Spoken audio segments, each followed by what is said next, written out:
Working in a morgue means dealing with the dead. But what happens when the dead don't stay quiet? A heavy door flings open on its own at 3 a.m. A voice calls out from the depths of an empty basement, and a dead person's phone alarm refuses to die, going off at the same time every day.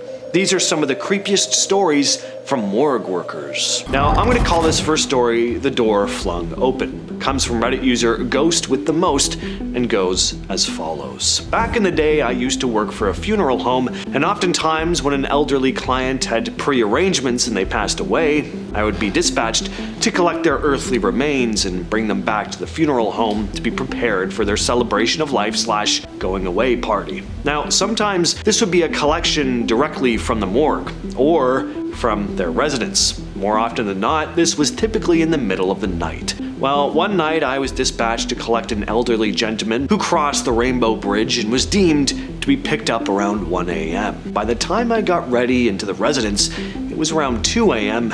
and back to the funeral home around 3. Once I helped Mr. Doe get comfortable in our cooler, I was ready to leave.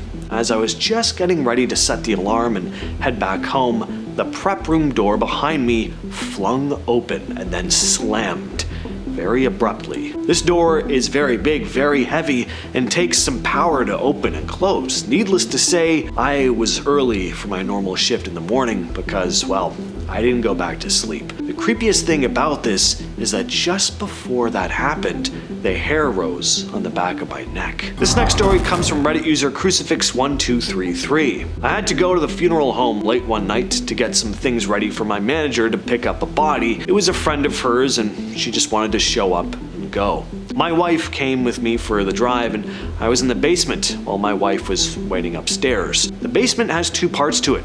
One is newer, and the older section, which we called the Catacombs, is where we kept caskets, supplies, etc. I was just getting the spare stretcher ready, making sure there's gloves and other supplies with it when I heard my name called, but it came from the Catacombs. It was a deeper voice too that made my hair stand on end. I'd also just been in the Catacombs, which made it even creepier. It wasn't my wife, and there was no one else there as we left before my manager came in. No idea what it was, but it definitely freaked me out. Alright, this next one is so simple, but it gave me the shivers. This one comes from user nursejoy_IRL. I'm an ER nurse. One time we had someone die and no one came to claim the body, so they went to the morgue and that was it. But their phone stayed behind in the ER by accident. Every day at 2:30 p.m. an alarm would go off. We couldn't turn the alarm off or shut down the phone without a passcode.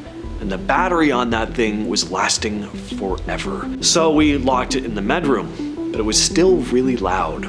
We had to listen to that dead person's alarm haunt us at the same time every day for a week. To this day, I shudder when I hear that same ringtone. I don't know what it is about that one. That just gets me. Unsettling. From Nacho Squid comes the tale of the sitting up corpse. I worked at a funeral home for quite a while. When I first started about a month in, I was working a holiday weekend. Only people working were the transport guys and me. They came to drop off a body and went right back out. I thought they were still there, and I needed to ask a question. I walked into the embalming area, and this corpse was sitting up on the gurney, looking right at me when I opened the door, and it literally made me pee a little in fright. Turns out the transport guys picked up the body from an area hospital. He passed away while in a slightly reclining position, and rigor mortis had set in. They couldn't flatten him out. Still the scariest moment in my career, even if I got a laugh out of it later. Next up is a tale called The Knocking. This one comes from Redditor J. Dog Henderson. I used to work as a gravedigger and would sometimes work in the crematorium. The crematorium was in the middle of the cemetery surrounded by trees. I picked up an extra shift at the crematorium that was from 6 to 12. It was about 11:45 and it was business as usual. There was a big freezer in the crematorium where they keep bodies before they're burned. And the door to the freezer is super heavy. The freezer was empty as I was cremating the last body. All of a sudden, I hear loud knocking coming from somewhere within the crematorium. At first, I thought it was some kids outside messing around, so I went outside.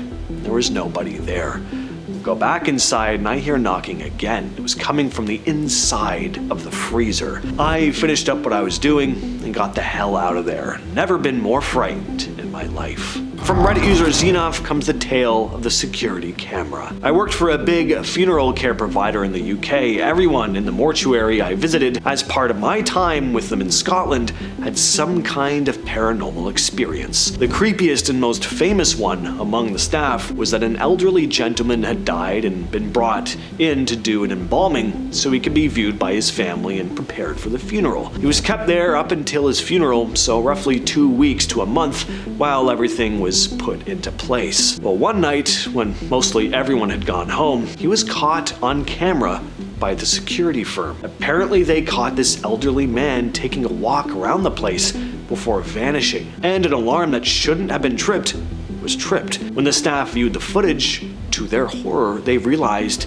it was the dead elderly gentleman that had been brought in previously. He was still in the refrigerated unit. To this day, they have no explanation for it. Additionally, the manager told me it wasn't uncommon for the alarms to be tripped at the funeral homes at night as if someone was walking around them, which once again meant the contracted security firm had to get in touch with someone at the company during the night so they could send someone over and turn it off. They would go over there to turn the alarm off and nobody would be there. Pretty crazy stuff. This next one is incredibly creepy. I'm gonna title this one Face Down. It comes from Reddit user Ms. Pote. I worked at a morgue for about 4 years. One night I was at my desk doing some paperwork that the day crew couldn't get to. I heard some noise and I thought someone got into the room where we keep the bodies. I walked in there and I saw one of the dead bodies by the door laying face down, as if he was walking and had fallen forward. No one was in the building with me at all, and to this day I have no idea what happened. Everything was locked, and the security camera that was in that room had mysteriously cut out for about 30 seconds.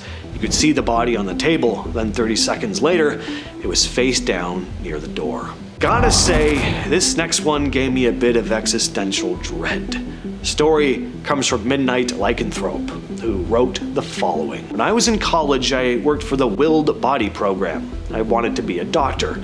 Well, one day I walked into the morgue and discovered that the delivery crew left a recently deceased person in the open space. I've seen some gnarly stuff, but this scene regularly plays out in my head. It's nothing grotesque, just an old lady in her nightgown desperately clutching a teddy bear. She looked as though she had seen a ghost. She had this expression on her face like she was gasping in terror. That scene made me jump. I wasn't expecting it. However, seeing this person in their last moments left a huge impression on me. It just makes me wonder how terrifying it must be facing death.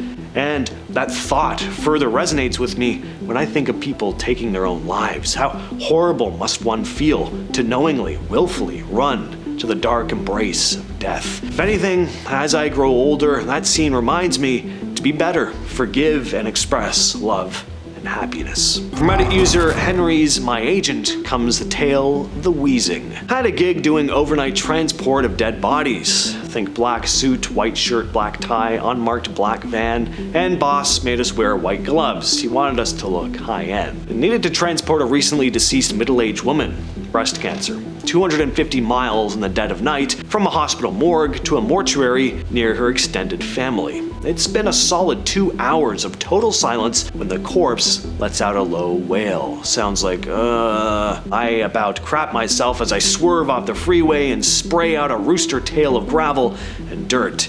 Even though intellectually I know this is just stomach gases escaping the body, I couldn't help but be a little freaked out. From Chocobo Kisses comes the tale of the Thunderstorm. I worked at a morgue when I was a teen. I was paid under the table for cleaning and picking up after people, laundry and whatnot. Well, anyway, San Antonio is on the tail end of the Tornado Alley. One day, a huge thunderstorm rolls in. I'm left there alone in the break room watching VH1. Mind you, there are no windows in the morgue because it's an old warehouse downtown and also privacy is a thing. Without warning, the power goes out. I'm sitting there in the dark with only a glaring exit sign illuminating the main morgue shining gently through the doorway of the break room. I let out a tiny eep and slowly got up to look around. I call out and No one is there, of course. I get a glimpse of the main prep room, and it's eerily lit in a red haze and shadows. I scurry out the front door, out of the huge covered storage garage, and wait outside in the rain until someone comes back. Legitimately, one of the most terrifying experiences. Felt like I was in a Resident Evil or Silent Hill video game. With all that said, I've been your host, James, and I'll catch you, yes, you specifically, in the next video.